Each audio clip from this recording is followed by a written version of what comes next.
提醒你，你嘅乖仔喺我手度。仲有，我預咗，我嚟得就唔怕。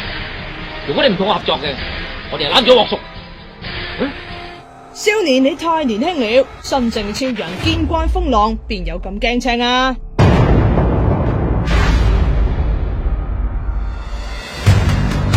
李澤钜96年被綁架，人人都知噶啦，但內情係點？超人點同賊王講數？佢接受南方都市報訪問就第一次自爆啊！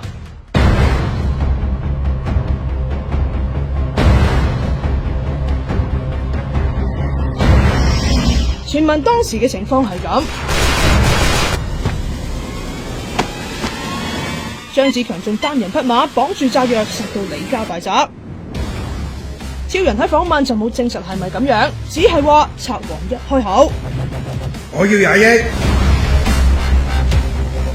我現金就得10億，如果你要，我可以到銀行攞俾你。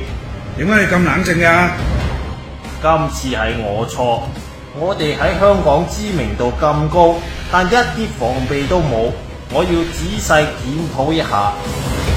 除咗俾10億，超人仲勸佢：你攞咗咁多錢，下世都夠使啦，趁而家遠走高飛，洗心革面做個好人。佢仲大爆張子強之後打過俾佢，話自己輸晒啲錢。你教下我，仲有咩可以保險投資啊？我只能教你做好人，你只有一條大路，遠走高飛，否則你嘅下場將會好可悲。雖然超人網開一面，但賊王爛賭輸晒啲錢之後，仲唔悔改。97年再講郭炳湘勒索6億，後來仲計劃綁架城中多個富豪。